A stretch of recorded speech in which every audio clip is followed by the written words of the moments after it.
प्रिय छात्रों, Verde Hindi classes में आपका स्वागत है। प्रिय छात्रों, बोर्ड परीक्षा बहुविकल्पीय प्रश्न श्रृंखला के अंतर्गत आज हम उसके पार्ट 10 भाग 10 के प्रश्नों को देखते हैं और उनका उत्तर जानते हैं। तो चलिए प्रश्न संख्या 1 की तरफ चलते हैं। आदिकाल की रचना नहीं है। उक्त व्यक्ति प्रकरण, गोरा बादल की कथा, राउल बेल। तो प्रिय छात्रों, गोरा बादल की कथा ये आदिकाल की रचना नहीं है। अगला प्रश्न है कि हिंदी गद्य का विकास हुआ है आदिकाल में, भक्तिकाल में, रीतिकाल में या आधुनिक काल में। तो हिंदी गद्य का विकास आधुनिक काल से प्रारंभ हुआ है, विशेषकर भारतेंदु युग से। इसीलिए रामचंद्र शुक्ल ने आधुनिक काल को गद्य काल की भी संज्ञा दी है। फोर्ट विलियम कॉलेज की स्थापना हुई थी या फोर्ट विलियम कॉलेज स्थापित था? ये प्रश्न 2010 और 12 की बोर्ड परीक्षा में पूछा जा चुका है। दिल्ली में, मद्रास में, कलकत्ता में या वाराणसी में।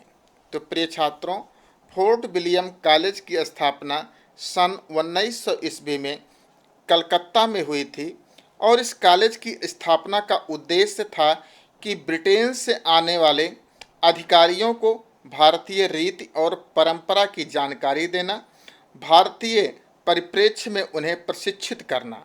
किंतु बाद में इसमें एक भाषा विभाग की भी स्थापना हुई, जिसमें लल्लू लाल और सदल मिश्र भाषा मुंशी नियुक्त किए गए और इनका कार्य ये दिया गया कि संपूर्ण भारतवर्ष के लिए एक ऐसी भाषा का निर्माण करना जो संपूर्ण भारतवर्ष में बोली जाए और समझी जाए। तो जो खड़ी बोली आज हम बोलते हैं, समझते हैं, एक खड़ी बोली शब्द फोर्ट विलियम कॉलेज की टकसाल से ही निकला हुआ माना जाता है और एक खड़ी बोली शब्द भी फोर्ट विलियम कॉलेज की ही देन है। तो कलकत्ता में फोर्ट विलियम कॉलेज की स्थापना हुई थी। अगला प्रश्न है कि हिंदी का प्राचीनतम गद्य किस भाषा में मिलता है? तो हिंदी का प्राचीनतम गद्य राजस्थानी भाषा में मिलता है। प्राचीनतम गद्य का नमूना राजस्थानी भाषा में ही प्राप्त होता है। अगला प्रश्न है, राजा भोज का सपना किसकी रचना है? राजा शिव प्रसाद सितारे हिंद, राजा लक्ष्मण सिंह, भारतेंदु हरिश्चंद्र या श्रद्धा राम। तो प्रिय छात्रों, राजा भोज का सपना राजा शिव प्रसाद सितारे हिंद की रचना है। अगला प्रश्न है, खड़ी बोली गद्य की सर्वप्रथम रचना क्या है? परीक्षा गुरु, गोरा बादल की कथा, इंदुमती या नासिकेतोपाख्यान। तो परीक्षा गुरु हिंदी खड़ी बोली का प्रथम उपन्यास है, इसको आप जानिए। और गोरा बादल की कथा को खड़ी बोली गद्य की प्रथम रचना माना जाता है। ये प्रश्न 2007, 9, 10 और 11 में पूछा गया है। कवि गंग किसके दरबारी कवि हैं? बाबर, जहांगीर, अकबर या शाहजहां। तो प्रिय छात्रों, कवि गंग अकबर के दरबारी कवि थे। खड़ी बोली गद्य का प्रारंभ किस कृति से माना जाता है? 84 वैष्णवन की वार्ता, अष्टयाम, चंद छंद वर्णन की महिमा या वर्ण रत्नाकर। तो प्रिय छात्रों, खड़ी बोली गद्य का प्रारंभ चंद छंद वर्णन की महिमा से माना जाता है। अगला प्रश्न है कि खड़ी बोली में व्यवस्थित भाषा का प्रयोग सबसे पहले किया? रामप्रसाद निरंजनी, किशोरी लाल गोस्वामी, बालकृष्ण भट्ट या स्वामी दयानंद ने। तो खड़ी बोली में व्यवस्थित भाषा का प्रयोग सबसे पहले करने वाले राम प्रसाद निरंजनी को माना जाता है और इनका वो ग्रंथ था भाषा योग वशिष्ठ, जिसमें इन्होंने खड़ी बोली गद्य का व्यवस्थित भाषा के रूप में प्रयोग किया है। अगला प्रश्न, प्रश्न संख्या 10, खड़ी बोली गद्य की प्रमाणिक रचनाएं कब से प्राप्त होती हैं? 16वीं शताब्दी से, 17वीं शताब्दी से, 18वीं शताब्दी से या 20वीं शताब्दी से? तो प्रिय छात्रों, खड़ी बोली गद्य की प्रामाणिक रचनाएं 17वीं शताब्दी से प्रारंभ होनी शुरू हो जाती हैं। हिंदी गद्य के उत्कर्ष का सूर्योदय काल था छायावादी युग, द्विवेदी युग, छायावादोत्तर युग या भारतेंदु युग। तो प्रिय छात्रों, इस संबंध में हम आपको बता चुके हैं कि खड़ी बोली गद्य का प्रारंभ तो यद्यपि भारतेंदु युग में हुआ था, लेकिन यहाँ पर उत्कर्ष शब्द का प्रयोग हो रहा है। तो खड़ी बोली सब गद्य के उत्कर्ष का सूर्योदय काल द्विवेदी युग माना जाता है, क्योंकि द्विवेदी युग से ही खड़ी बोली की गद्य की समस्त विधाओं में, चाहे वो निबंध हो, नाटक हो, उपन्यास हो, रेखा चित्र, संस्मरण, आत्मकथा, डायरी, रिपोर्टाज, सभी विधाओं में एक साथ लेखन कार्य प्रारंभ हो गया था। इसलिए खड़ी बोली गद्य के उत्कर्ष का सूर्योदय काल द्विवेदी युग माना जाता है। अगला प्रश्न है कि खड़ी बोली गद्य का उन्नायक कौन है? मुंशी सदासुखलाल, प्रताप नारायण मिश्र, भारतेंदु हरिश्चंद्र या बालकृष्ण भट्ट? तो खड़ी बोली गद्य के उन्नायक भारतेंदु हरिश्चंद्र जी माने जाते हैं। हिंदी में गद्य खड़ी बोली का जन्मदाता किसे कहा जाता है, या हिंदी खड़ी बोली गद्य के जन्मदाता कौन है? तो प्रिय विद्यार्थियों, इसमें भी भारतेंदु हरिश्चंद्र ही इसके उत्तर होंगे। अगला प्रश्न है, खड़ी बोली गद्य का व्यवस्थित विकास कब से हुआ? 17वीं शताब्दी, 19वीं शताब्दी, 21वीं शताब्दी, 18वीं शताब्दी? अब इसको थोड़ा प्रश्न संख्या 10 से मिलाकर आप लोग देखिए। प्रश्न संख्या 10 में पूछा गया था कि खड़ी बोली गद्य की प्रामाणिक रचनाएं कब से प्राप्त होती हैं? तो इसका उत्तर हमने बताया था 17वीं शताब्दी, अर्थात 17वीं शताब्दी से खड़ी बोली गद्य की प्रामाणिक रचनाएं प्राप्त होना प्रारंभ हो जाती हैं, जिससे लगता है कि जो आज की खड़ी बोली है उससे उन रचनाओं की कुछ समता थी, पूर्ण रूप से वो शुद्ध खड़ी बोली की रचनाएं नहीं थीं। अब यहाँ पर 14वें प्रश्न में पूछा जा रहा है कि खड़ी बोली गद्य का व्यवस्थित विकास कब से हुआ? तो खड़ी बोली गद्य का व्यवस्थित विकास भारतेंदु युग से माना जाता है, और भारतेंदु युग 19वीं शताब्दी के मध्य से माना जाता है। अगला प्रश्न, प्रश्न संख्या 15, 84 वैष्णवों या वैष्णवन की वार्ता के रचनाकार कौन हैं? विट्ठलनाथ, गोकुलनाथ, नाभादास या चतुर्भुजदास? तो 84 वैष्णवन की वार्ता एक गोकुलनाथ की रचना है। वर्ण रत्नाकर का रचना काल है 14वीं शताब्दी, 15वीं शताब्दी, 16वीं शताब्दी या इनमें से कोई नहीं? तो वर्ण रत्नाकर, जो कि ज्योतिरीश्वर ठाकुर की मैथिली हिंदी में लिखी हुई रचना है, ये 14वीं शताब्दी की रचना मानी जाती है। फिर वही अगला प्रश्न पूछ लिया, वर्ण रत्नाकर के रचयिता कौन है? तो वर्ण रत्नाकर के रचयिता ज्योतिरीश्वर ठाकुर ही हैं। अगला है, भारत की राष्ट्रभाषा हिंदी किस बोली से बनी है? अवधी, ब्रजभाषा, खड़ी बोली या बुंदेली से? तो भारत की राष्ट्रभाषा हिंदी खड़ी बोली से ही निर्मित हुई है। वर्ण रत्नाकर किस भाषा में है, या ज्योतिरीश्वर की रचना वर्ण रत्नाकर की भाषा क्या है? तो अभी हमने बताया ये मैथिली गद्य का नमूना है। मैथिली हिंदी में वर्ण रत्नाकर ज्योतिरीश्वर ठाकुर जी ने लिखा है।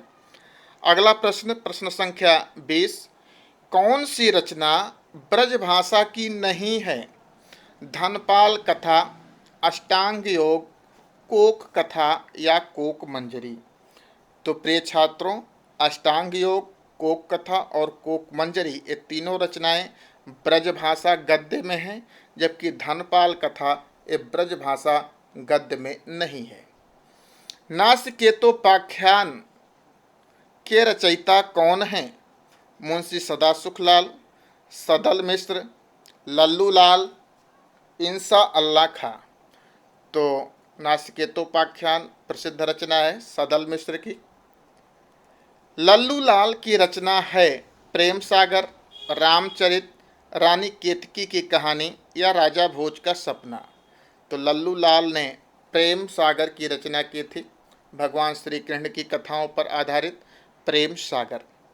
राजा शिव प्रसाद सितारे हिंद की रचना है भाग्यवती, नास्केतोपाख्यान, राजा भोज का सपना या प्रेम सागर। तो प्रिय छात्रों, राजा भोज का सपना आप लोग पढ़ चुके हो, जो कि राजा शिव प्रसाद सितारे हिंद की रचना है। भाषा योग वशिष्ठ के रचयिता हैं पंडित लल्लू लाल, राजा लक्ष्मण सिंह, राम प्रसाद निरंजनी या पंडित दौलत राम। तो इसका भी उत्तर हम बता चुके हैं। राम प्रसाद निरंजनी की रचना भाषा योग वशिष्ठ है, जिसमें व्यवस्थित खड़ी बोली हिंदी गद्य का प्रारंभ हुआ माना जाता है। अगला प्रश्न, प्रश्न संख्या 25, रानी केतकी की कहानी के रचयिता हैं या रानी केतकी की कहानी किसकी रचना है? बहुत ही प्रसिद्ध प्रश्न है। ये प्रश्न बोर्ड परीक्षा 2004, 6, 9, 11, 14, 15, 12 में पूछा जा चुका है कि मुंशी इंसा अल्लाह खां या राजा शिव प्रसाद सितारे हिंद, सदल मिश्र या राजा लक्ष्मण सिंह। तो मुंशी इंसा अल्लाह खां की रचना है रानी केतकी की कहानी। अगला प्रश्न है, सूर सागर के लेखक हैं इंसा अल्लाह खां, लल्लू लाल, मुंशी सदा सुखलाल या सदल मिश्र। तो छात्रों, यहाँ पर विकल्प में सूरदास जी का नाम नहीं दिया गया है और आप लोग जानते हो सूर सागर सूरदास जी की रचना है, इसलिए ये प्रश्न गलत है यहाँ पर।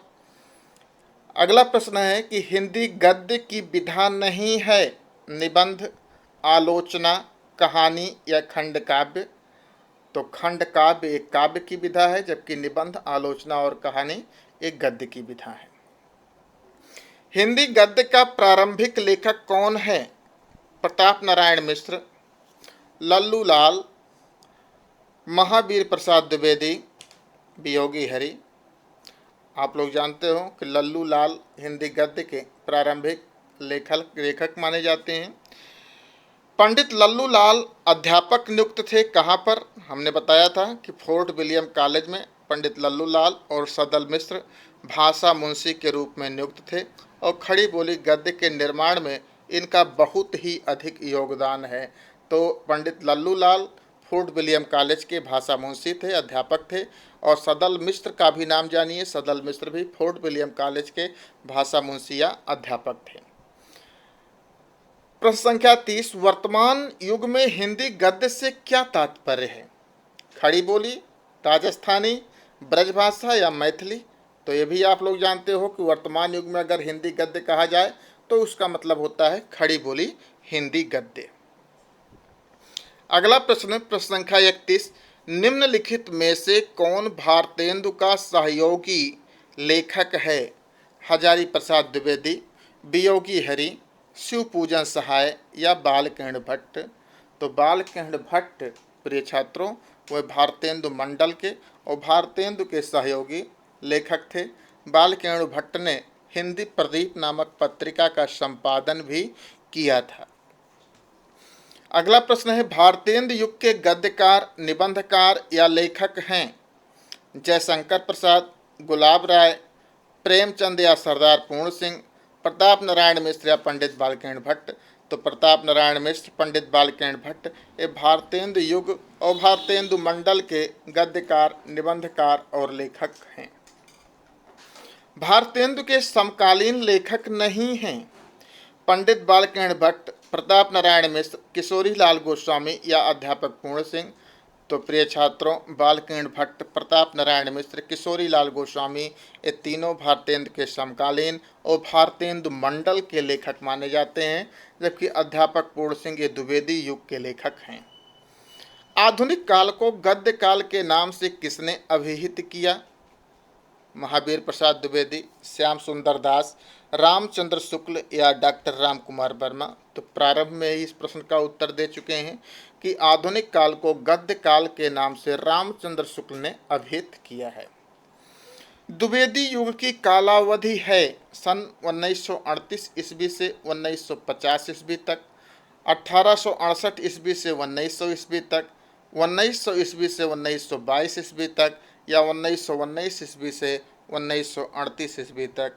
तो प्रिय छात्रों, द्विवेदी युग को कभी कभी पत्रिकाओं के क्षेत्र में सरस्वती युग भी ना कहा जाता है, और आप लोग जानते हो सरस्वती पत्रिका का संपादन सन 1900 ईस्वी से हुआ था, इसलिए द्विवेदी युग का प्रारंभ भी 1900 से 1922 ईस्वी तक माना गया है।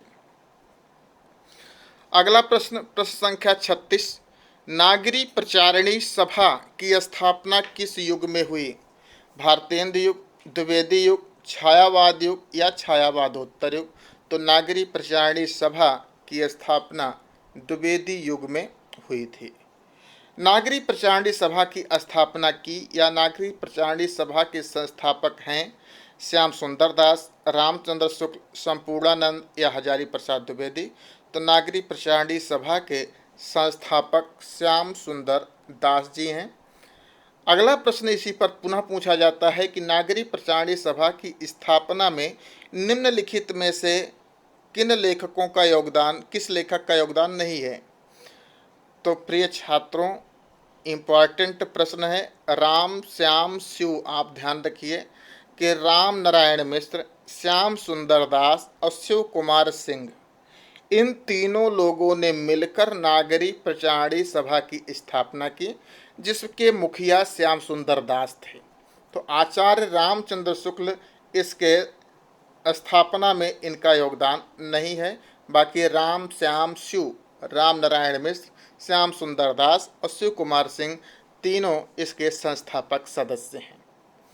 सदल मिश्र की रचना है भारत दुर्दशा, नासकेतोपाख्यान, बैताल पचीसी या सुखसागर?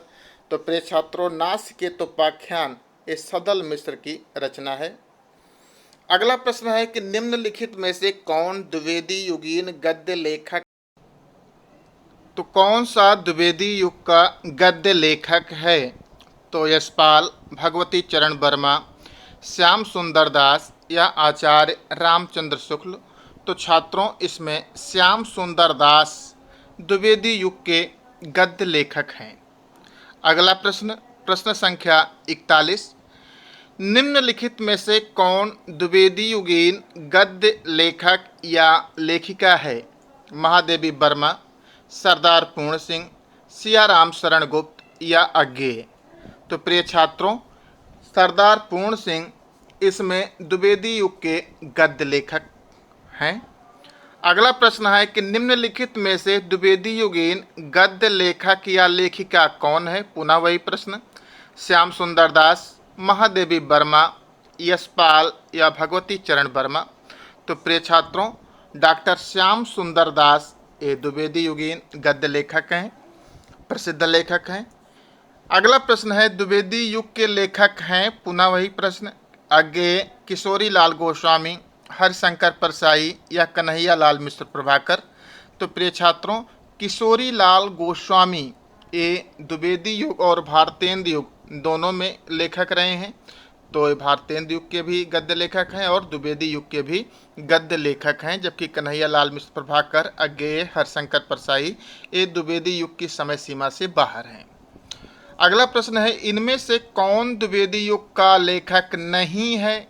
श्याम सुंदर दास, डॉक्टर नगेंद्र, बाल मुकुंद गुप्त या पद्मलाल पुन्नालाल बख्शी? तो प्रिय छात्रों, डॉक्टर नगेंद्र ये द्विवेदी युग के गद्य लेखक नहीं हैं, द्विवेदी युग के बाद के हैं ये।